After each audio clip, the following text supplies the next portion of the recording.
en tant qu'entrepreneur social entrepreneur. Vous avez créé une entreprise qui s'appelle Social Change Factory. Vous êtes une fellow de Yali. Et vous êtes quelqu'un qui a beaucoup travaillé pour non seulement lancer ton propre entreprise, mais aussi qui comprennent maintenant qu'est-ce qu'il faut faire pour au moins se réussir.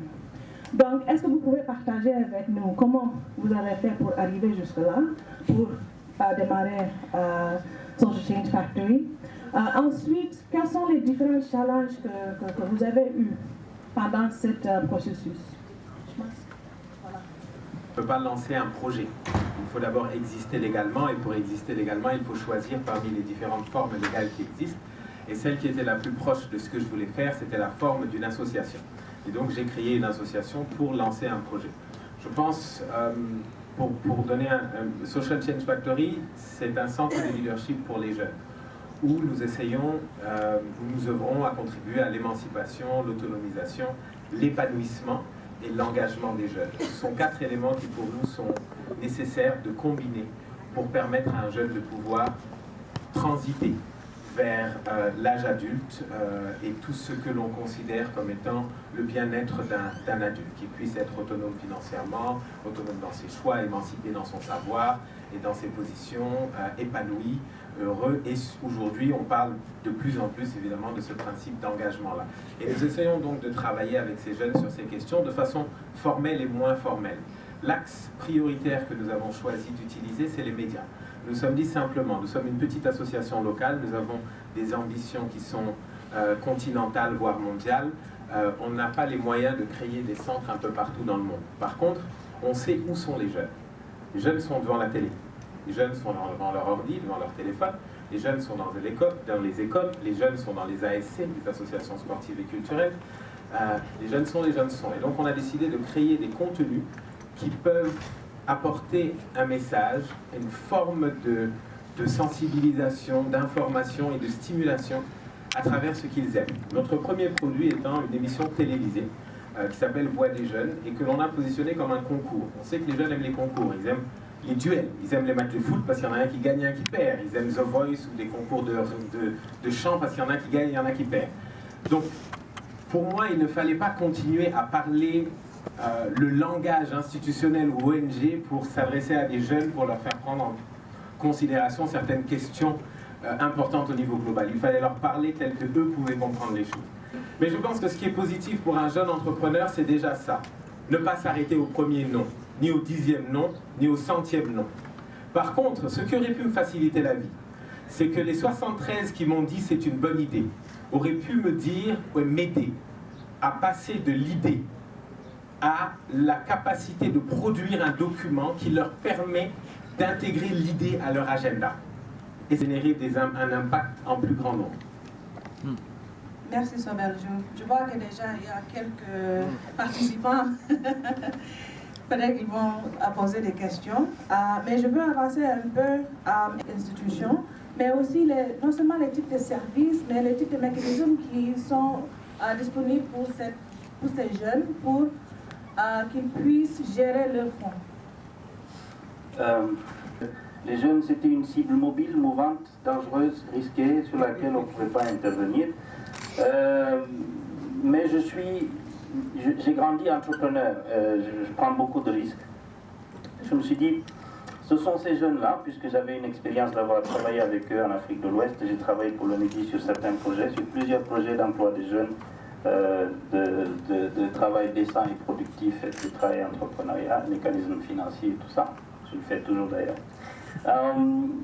Et nous avons donc décidé de nous intéresser aux jeunes et de concevoir des produits et des services financiers pour les jeunes. Les premiers produits financiers, je vais vous dire d'abord l'historique de notre institution. La principale personne à laquelle je me suis associé est décédée 3 semaines après qu'on ait créé l'institution. Donc je n'avais plus de partenaire pratiquement. J'étais tout seul et il fallait continuer le business. Et nous n'avions pas assez de sous, nous n'avions pas assez de fonds. Parce qu'il faut le préciser que nous sommes nous étions à l'époque une start-up dans le domaine des finances. Donc nous sommes mis au départ pour concevoir et faire preuve de beaucoup d'imagination et d'innovation pour pouvoir exister auprès d'autant d'institutions de microfinance. Nous voulions être une fintech au départ. En 2011, quand nous avons parlé de fintech à la Banque centrale de la République de Guinée, c'est à peine s'ils ne nous ont pas demandé un dictionnaire pour savoir ce que c'était. Ils ne savaient pas. À plus forte raison, penser à une régulation qui pouvait parler de fintech. Donc nous nous sommes résolus donc à faire de la finance classique, mais avec une niche qui était les jeunes. Nous avons découpé 2 conteneurs que nous avons achetés dans la rue et c'était notre première agence de microfinance. Et elle s'est installée à l'intérieur de la principale université de la Guinée, de Conakry, qui s'appelle l'université de Somphonia, où nous avons commencé nos opérations en 2013. Première année, premier succès, nous avons fait 30 000 euros de nano-épargne. Nano-épargne, c'est des étudiants qui viennent épargner 1 euro, 2, 3, des fois la moitié d'1 euro. Les gens. L'université, pourquoi? Parce que nous avions de la main-d'œuvre. Tout ce qui était front office, les cash, les caissières, etc., nous les recrutions en dernière année de finance et de comptabilité. C'était un stage pour eux. Mais il y a un risque pour l'institution de microfinance, produits qui nous ont permis de grandir. Les premiers produits de microfinance que nous avons développés, c'est avec des sireurs de la ville de Conakry. C'est des jeunes sireurs qui n'ont besoin en fait que de 12 euros pour concevoir la petite caisse et acheter le moisson pour des jeunes qui faisaient du cirage. Le premier impact, c'est que nous avons tous les cireurs qui ont ouvert des comptes chez nous. Ils ont commencé à épargner et nous avons eu 300 clients la première année qui viennent. Nous faisons de l'activité de crédit puisque ces kits de cirage sont donnés à crédit et les jeunes qui viennent rembourser, nous prélevons un pourcentage pour eux-mêmes dans le domaine de l'épargne. C'était eux-mêmes qui épargnaient cet argent. Nous épargnions cet argent pour eux parce que c'était des comptes qu'ils avaient ouverts. L'autre partie servait à rembourser le crédit qu'ils ont. Et nous avions prévu une autre partie pour leur faire des cartes d'identité. Le problème fondamental avec le secteur informel, c'est l'état civil. Avoir une carte d'identité nationale. Nous avons fait les 3 et nous avons eu environ 300 à 400 clients au départ qui nous ont fait vivre et avec lesquels nous avons passé la première et la deuxième année. Mais la philosophie de Jantrofa, c'est justement d'offrir aux jeunes entrepreneurs ce dont il a besoin. Et ce n'est pas forcément de l'argent, du cash.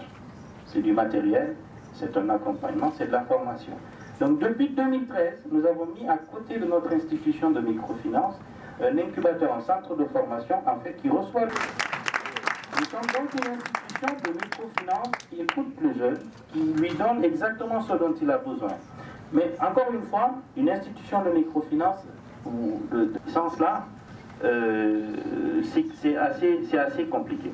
Maintenant, pour ce qui est de la finance liée directement aux jeunes, ne constitue pas le client le plus risqué.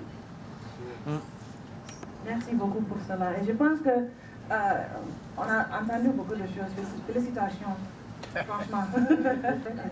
Imagination et innovation. Stop, une fintech sénégalaise avec des ambitions panafricaines.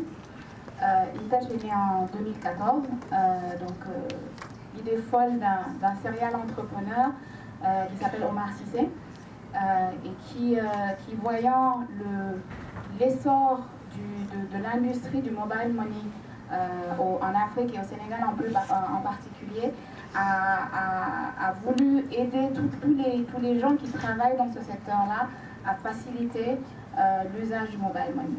Il faut savoir qu'aujourd'hui, au Sénégal, par exemple, on a 3 opérateurs de mobile money. On a beaucoup d'entreprises qui sont en train de se digitaliser leur fonctionnement. Aujourd'hui, on peut payer sa facture d'eau de façon digitale, sa facture d'électricité de façon digitale. On peut faire beaucoup de choses avec son portefeuille de mobile money. Et en fait, en règle générale, qu'est-ce que vous faites? Vous allez vers un petit kiosque ou une boutique et vous chargez votre portefeuille, votre wallet de mobile money.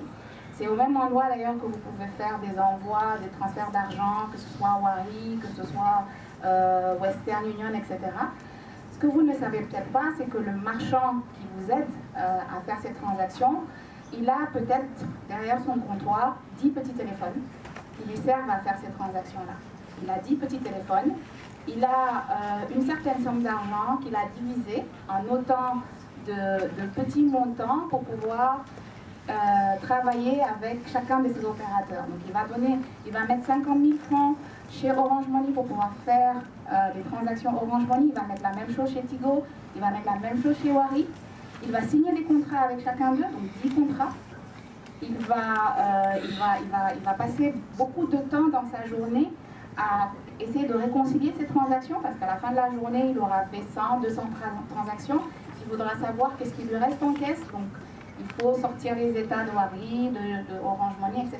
Donc, c'est une complexité qui est très forte pour ces... Il a senti une vraie opportunité, mais c'est une vraie difficulté pour lui. Et donc, InTouch se positionne comme un agrégateur. Et donc, c'est une solution dont le but est de simplifier l'usage en fait, de ces solutions digitales. Donc, c'est une plateforme unique, donc sur un seul terminal. En général, c'est un smartphone, et qui permet donc aux marchands d'accepter tous ces moyens, tous ces services digitaux, de les offrir à ses clients, de faire une seule réconciliation, d'utiliser un seul fonds de roulement, et il ne contracte qu'avec nous, qu'avec InTouch. Et c'est nous qui gérons cette complexité. Je vais poser underlined is the fact that these mechanisms is not just about receiving credit or accessing credit, but also the payment systems that entrepreneurs need to use in order to be able to function. So can you talk a bit about some of those payment systems and the services that InTouch has put in place that really helps entrepreneurs better, as you said, organize themselves and just function better with the use of digital and the use of fintech? Donc, au-delà effectivement de jeux avec ces wallets-là, parfois certains, il y a très peu de gens qui en sont capables aujourd'hui, mais on a envie aussi de payer avec la carte de crédit. On a de plus en plus aujourd'hui de moyens de paiement qui sont disponibles pour le consommateur, et les marchands, pour ne pas se couper de certaines sources de revenus, doivent accepter tous les moyens de paiement. Donc nous proposons également aux marchands d'accepter ces moyens de paiement, et notamment les moyens de paiement via Mobile Money. Et ce qui est intéressant en fait, et ce qu'on encourage beaucoup les marchands à faire, c'est que accepter les paiements, ce n'est pas juste une commodité, ce n'est pas juste lié au fait qu'on reçoit de l'argent. C'est également accepter de l'argent, on veut dire que cet argent qui est reçu, il passe par un système, on va dire, structuré. Il rentre quelque part tout de suite dans une comptabilité, il rentre dans une caisse. Donc on encaisse de l'argent. En face de l'argent, on est capable d'identifier clairement la destination de l'argent. On est capable donc en fin de journée d'avoir une caisse, d'avoir un état. En fin de mois, d'avoir un début de comptabilité. Et donc quand on va s'adresser à des institutions financières pour un prêt, on est capable de sortir quelque chose qui montre que voilà, mon activité, voici ce que ça représente, voici ce que j'ai encaissé. Tout n'est peut-être pas passé par là, mais c'est déjà une grande part de ce que j'ai perçu.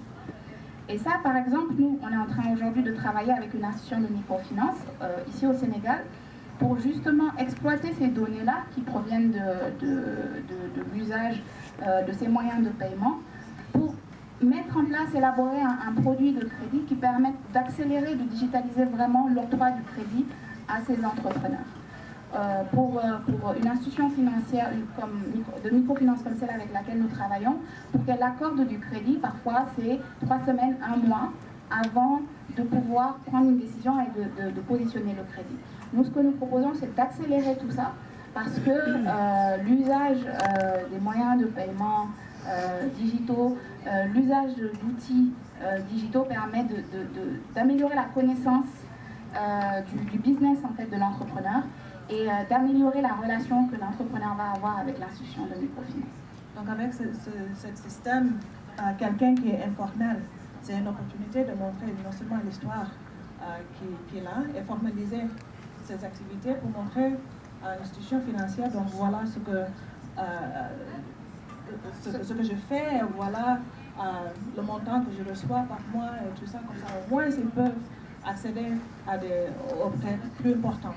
Tout à fait, c'est bien ça. Parfait, merci beaucoup. Avec des fintech, n'est-ce pas?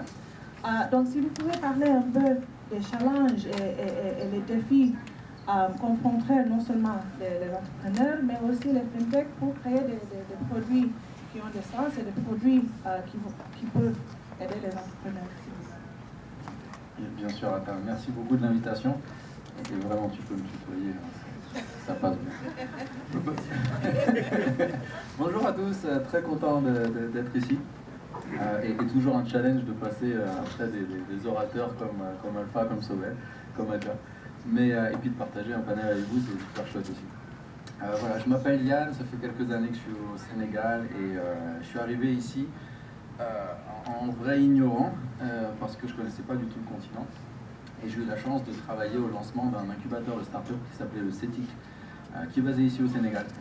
Et c'était génial parce qu'en tant qu'étranger, quand tu ne connais pas un pays, quand tu ne connais pas un contexte, quand tu ne connais pas une culture, d'accompagner des entrepreneurs te confronte à plein de choses. Ça te confronte tout d'abord à l'entrepreneuriat, et l'entrepreneuriat au sens économique du terme, au business, et savoir comment on fait fonctionner des business dans ce contexte. Mais de deux aussi, ça te confronte à la culture. Parce que quand tu accompagnes des entrepreneurs, tu es obligé finalement de ne plus faire de distinction entre la vie professionnelle et la vie privée.